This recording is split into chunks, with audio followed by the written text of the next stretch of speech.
Hello दोस्तों, आप सभी का श्री श्री कृष्ण इंस्टीट्यूट में स्वागत है। पुनः एक बार करेंट अफेयर्स लेके उपस्थित हैं और आज है 3 फरवरी 2021। तो आइए देखते हैं 3 फरवरी से कुछ महत्वपूर्ण करेंट अफेयर्स। आज स्टैटिक जीके आपका नहीं है जैसे लगा हुआ है, केवल स्टैटिक जीके का हम आपको ऐसे रिवीजन करवाएंगे।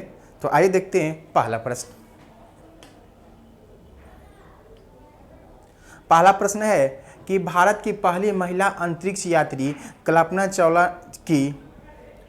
की कौन सी पुण्यतिथि मनाई गई। तो कल्पना चावला की 18वीं पुण्यतिथि मनाई गई।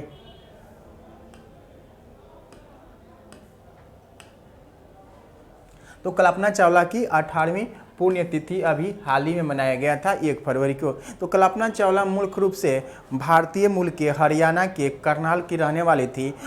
1962 ईस्वी में इनका जन्म हुआ और बाद में जाकर अमेरिका में बस गई। और 2003 में जब ये अंतरिक्ष में गई थी दूसरी बार, तो उसके बाद विमान मतलब उनका यान क्रैश हो जाने के कारण वो पुनः वापस नहीं लौटी कल्पना चावला।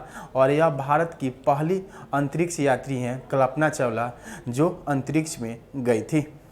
और ये कहाँ की थी? भारतीय मूल के हरियाणा की रहने वाली थी और नासा के थ्रू ये कहाँ गई थी? अंतरिक्ष में गई थी। अगला प्रश्न है कि हाल ही में कुष्ठ जागरूकता अभियान की शुरुआत किस राज्य सरकार ने किया था। तो कुष्ठ रोग जो होता है खासकर ये बैक्टीरिया से होता है कुष्ठ रोग, और उससे जागरूकता अभियान शुरू किया गया है कर्नाटक सरकार के द्वारा। यानी कर्नाटक के सीएम है BS येदियुरप्पा और यहीं पर ये शुरू किया गया।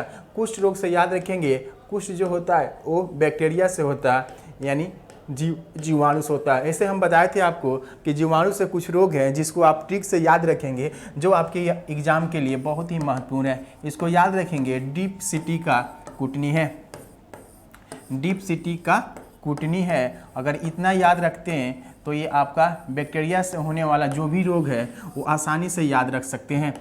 जैसे कि है डिप्थेरिया पूछे, प्लेग पूछे, सिफिलिस पूछे, टीबी पूछे, कालाजार पूछे, कुष्ठ पूछे, या टेटनस पूछे, या निमोनिया पूछे, या हैजा, ये सारे रोग जो होता है ये बैक्टीरिया से ही होता है। किससे होता है? बैक्टीरिया से होता है। अब आइए कर्नाटक से याद रखते हैं। कर्नाटक सरकार ने अभी हाल ही में आपको कृषि संजीवनी योजना की शुरुआत किया था।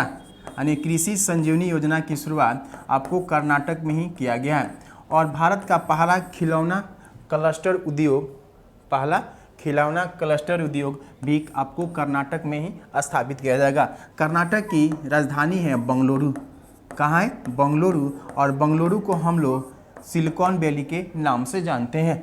और यहाँ हाल ही में एयर शो का आयोजन किया जाएगा अभी हाल ही में। केरल से याद रखेंगे, केरल जो है भारत का एकमात्र राज्य है जो अपनी शिक्षा को पूर्णतः डिजिटल बनाया है। और साथ ही याद रखें केरल में ही आपको हाल ही में जेंडर पार्क बनाने की घोषणा किया गया है। यानी जेंडर पार्क बनाने की घोषणा किया गया है केरल के कोझिकोड में। यानी क्या बनाया जाएगा? Gender park. और यहीं पर याद रखेंगे देश का पहला चिकित्सा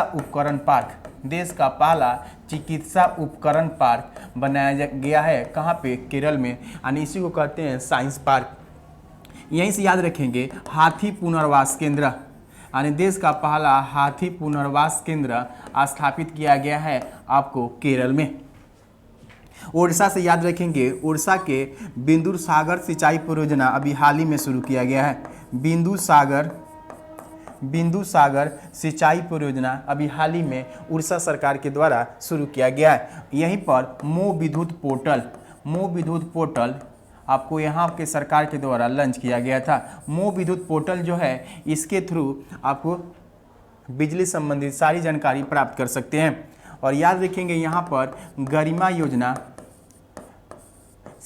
आपको स्वास्थ्य कर्मियों के लिए गरिमा योजना और भूमिहीन किसानों के लिए बलिराम योजना की शुरुआत किया गया था उड़ीसा गवर्नमेंट के द्वारा। यानी उड़ीसा के सीएम है नवीन पटनायक और यहाँ के गवर्नर हैं गणेशी लाल।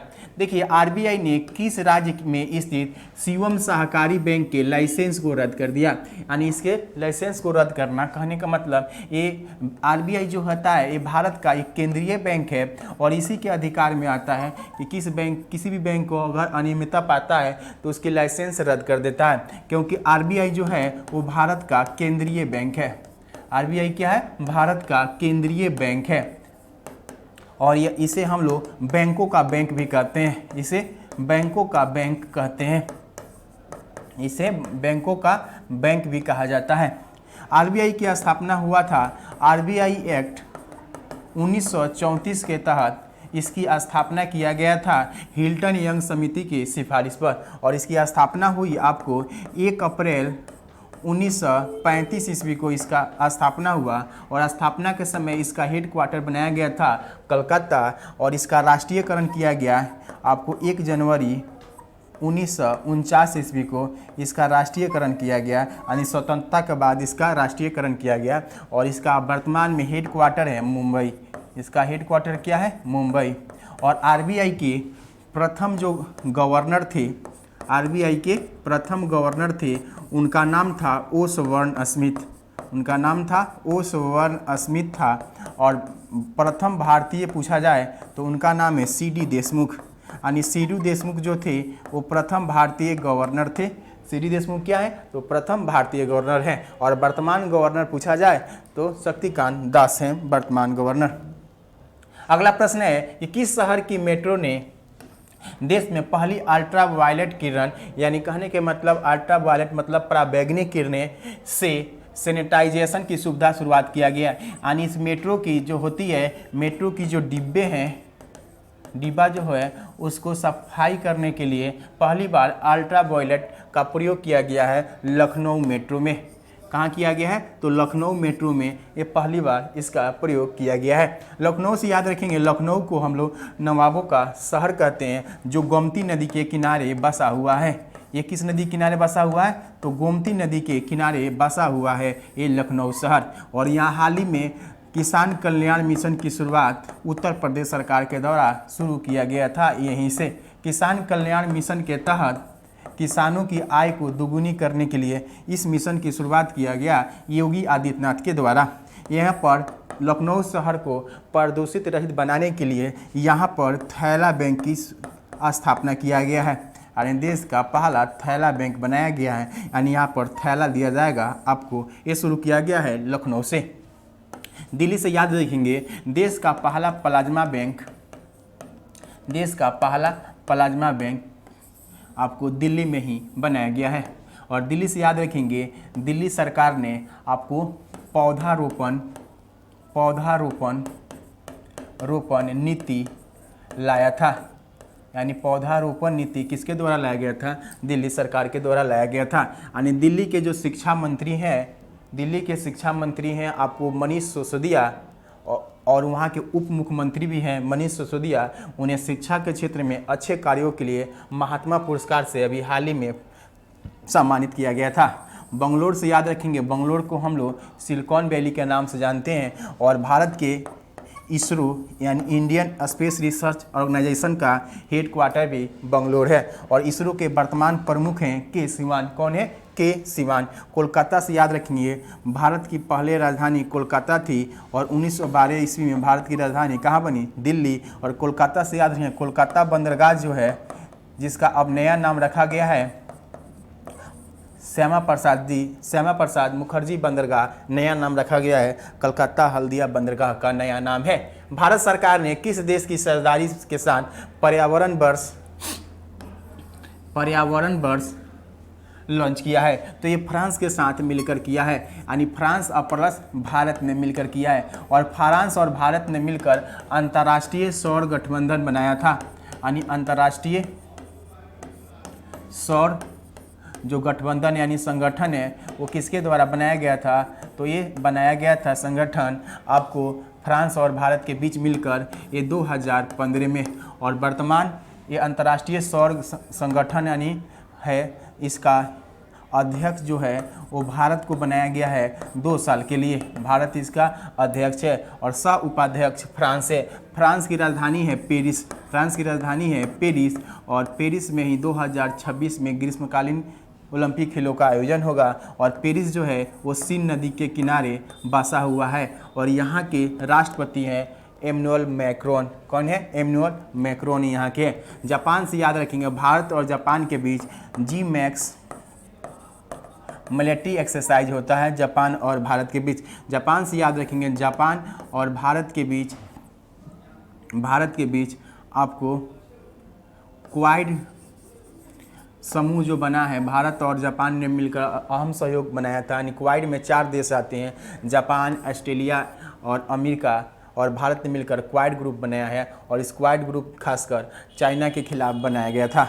बांग्लादेश और भारत में से याद रखेंगे, बांग्लादेश के जनक शेख मुजीबुर रहमान का आपको शताब्दी बरस मनाया जाएगा इस 17 मार्च को। उसके अवसर पर भारत और बांग्लादेश के बीच कई तरह की अभियान भी किया गया। जैसे बांग्लादेश में मैत्री साइकिल रैली का आयोजन भारत सरकार के द्वारा किया गया, उसकी बॉर्डरी इलाका में घूमने के लिए उत्साह बढ़ाने के लिए। साथ ही बांग्लादेश को 91वें अंतर्राष्ट्रीय फिल्म महोत्सव में फोकस कंट्री के रूप में बांग्लादेश को शामिल किया गया। और 72वें गणतंत्र दिवस के अवसर पर भारतीय परेड में बांग्लादेश भी शामिल था। तो आइए देखते हैं अगला प्रश्न। देखिए अगला प्रश्न है कि भारत का केंद्रीय बजट 2021-22 को संसद में प्रस्तुत किया गया। और ये जो प्रस्तुत किया गया, इस समय जो संसद सत्र चल रहा है ये कब तक चलेगा? तो ये शुरू हुआ है 29 जनवरी से और ये चलेगा 8 अप्रैल तक। कब तक चलेगा? 8 अप्रैल। तो आइए बजट से कुछ प्रश्नों को देखते हैं। देखिए भारत के केंद्रीय बजट जो है इसी को हम लोग आम बजट कहते हैं। और आम बजट जो प्रस्तुत करती हैं वित्त मंत्री। कौन प्रस्तुत करते हैं? वित्त मंत्री। और वर्तमान वित्त मंत्री जो हैं वो निर्मला सीतारमण है। इनके द्वारा संसद में ये बजट प्रस्तुत किया गया 1 फरवरी को।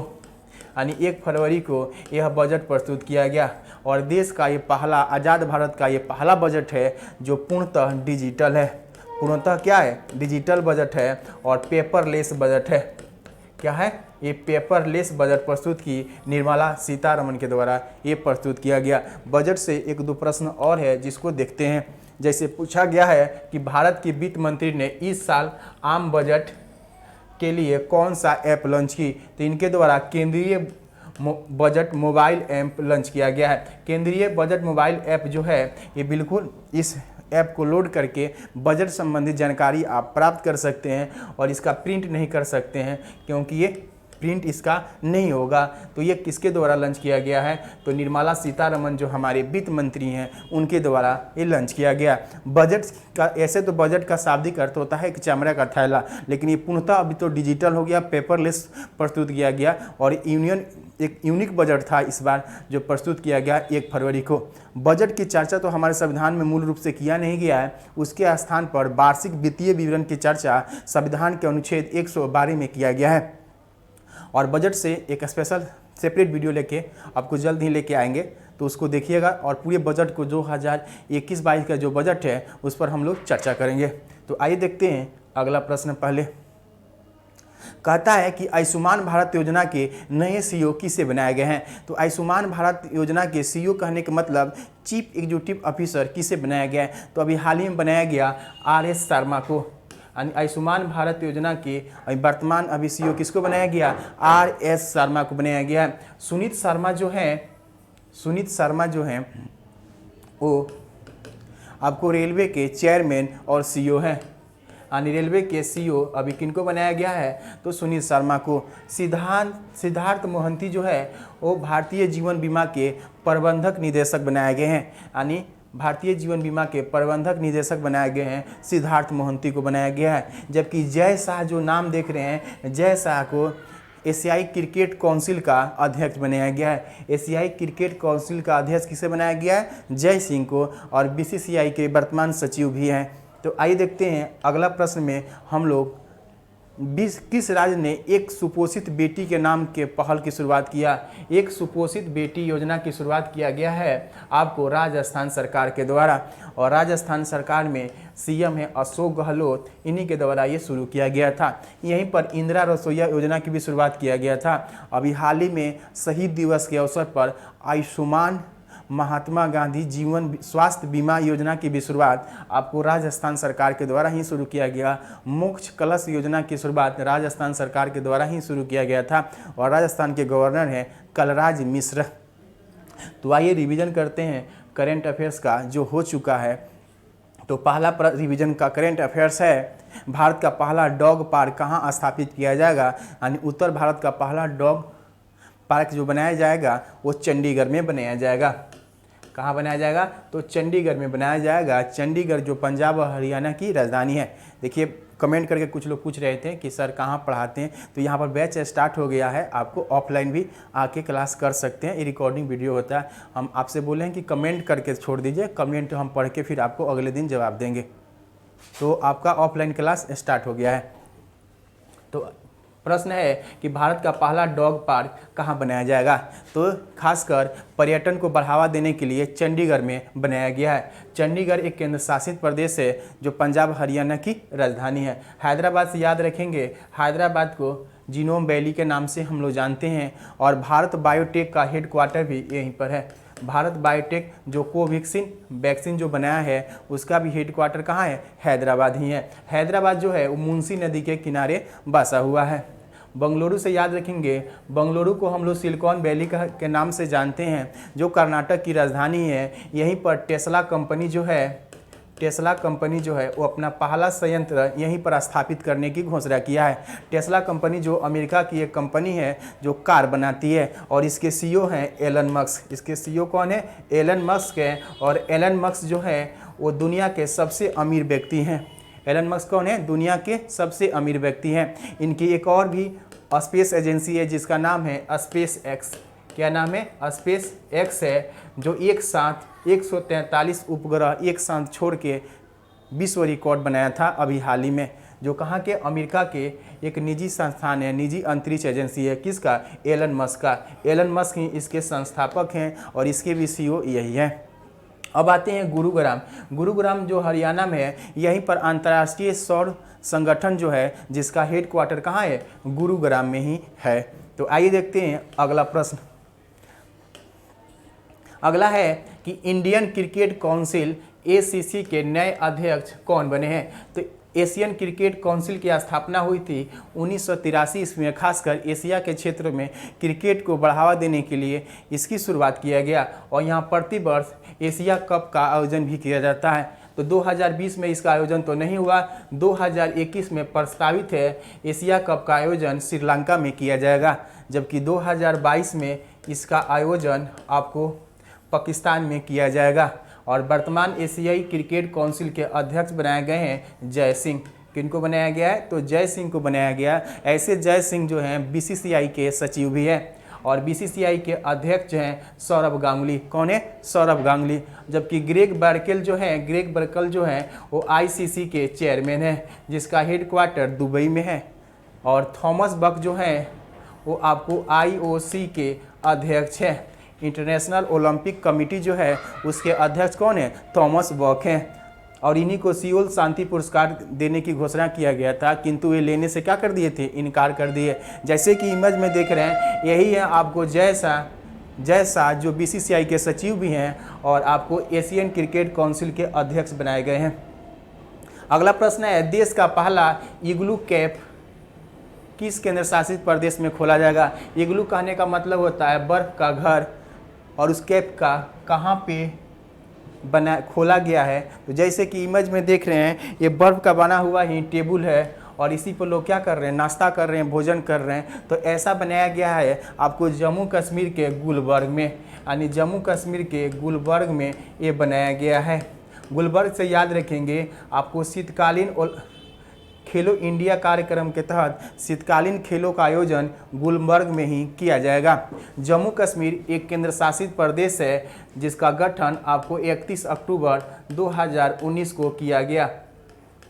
क्योंकि पहले एक राज्य था जिसमें लद्दाख भी शामिल था, तो इससे अलग एक लद्दाख बना और लद्दाख की राजधानी है लेह और इसके उपराज्यपाल हैं आर.के. माथुर और इसके उपराज्यपाल हैं मनोज सिन्हा। तो आइए देखते हैं अगला प्रश्न।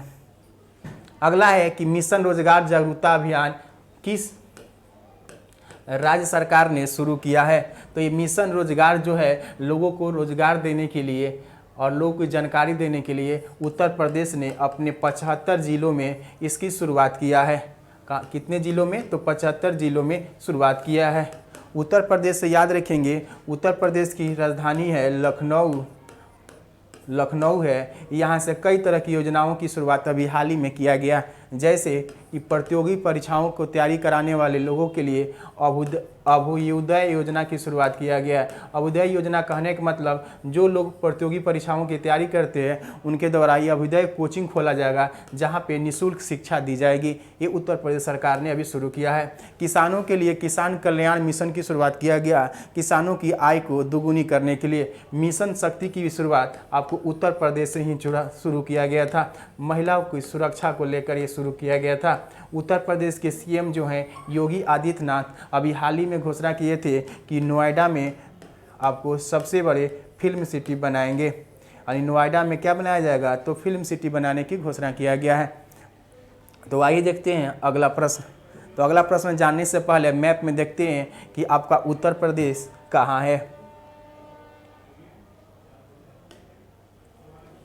जैसे कि आप देख रहे हैं यह है आपका उत्तर प्रदेश, जो अपना अंतर्राष्ट्रीय सीमा बनाता है नेपाल के साथ। ये अपना अंतर्राष्ट्रीय सीमा किसके साथ बनाता है? नेपाल के साथ। इसकी राजधानी जो लखनऊ है ये आपको गोमती नदी के किनारे बसा हुआ है।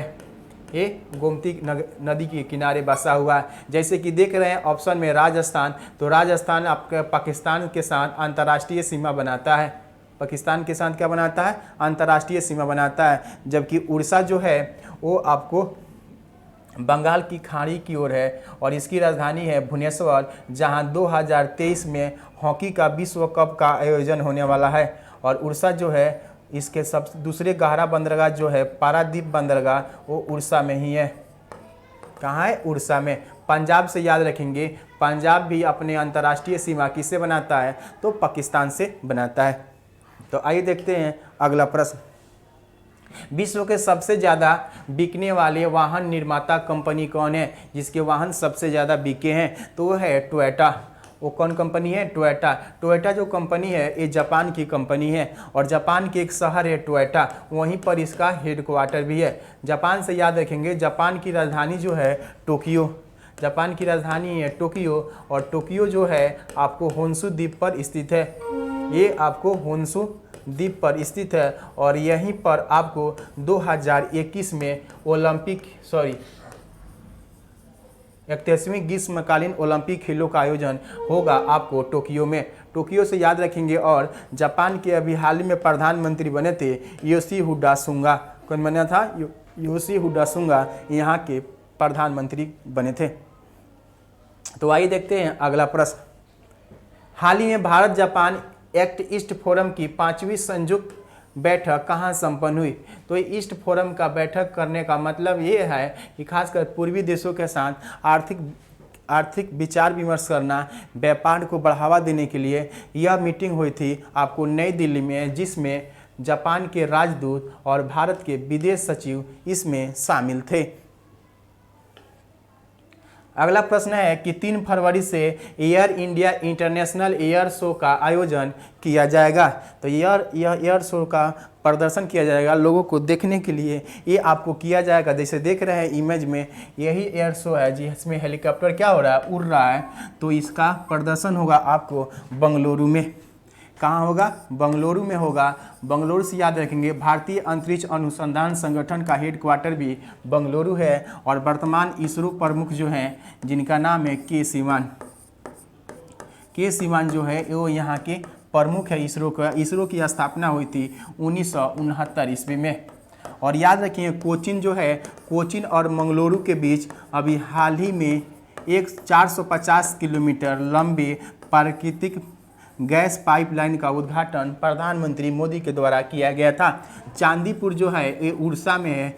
यहाँ पर मिसाइलों का प्रशिक्षण किया होता है। मुंबई से याद रखें, मुंबई जो है वो भारत का वित्तीय राजधानी है। इसे सूती वस्त्र की राजधानी भी कहते हैं। भारत के पश्चिमी द्वार भी इसे कहा जाता है।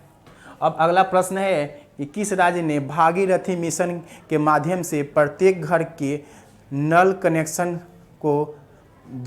कनेक्शन के माध्यम से जल पहुंचाने वाला जो राज्य है वो कौन है? तो वो है आपको तेलंगाना। यानी कहने का मतलब तेलंगाना राज्य जो है ये भागीरथी मिशन, कहने का मतलब भागीरथी एक नदी का नाम है, यानी भागीरथी नदी का ही नाम है। यह भागीरथी नदी जो है ये गंगोत्री हिमानी के गोमुख से निकलती है। ये कहाँ से निकलती है? गंगोत्री हिमानी के गोमुख से निकलती है।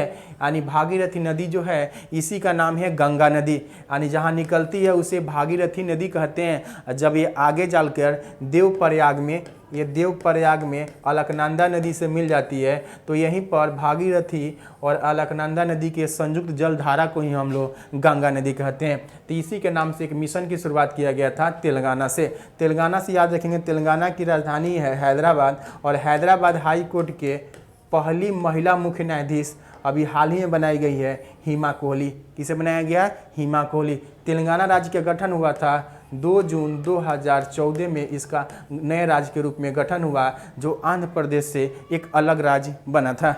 तो आइए देखते हैं अगला प्रश्न। शिक्षा के क्षेत्र में उत्कृष्ट योगदान के लिए महात्मा पुरस्कार से किसे सम्मानित किया गया? यानी शिक्षा के क्षेत्रों में अच्छे कार्यों के लिए दिया गया है आपको दिल्ली के उप मुख्यमंत्री जो हैं मनीष सिसोदिया को दिया गया है।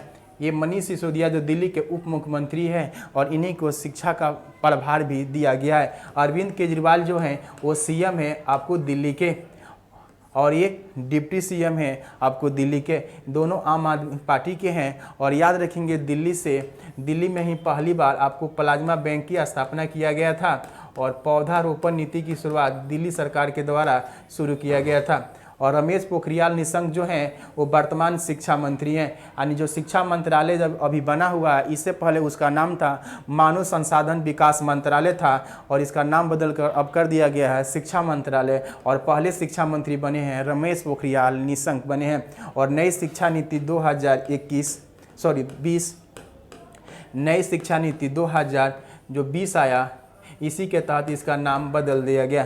तो नई शिक्षा नीति जो 2020 आया, कस्तूरी रंगन समिति की सिफारिश के बाद ये लाया गया है। एस जयशंकर से याद रखेंगे, ये भारत के विदेश मंत्री हैं।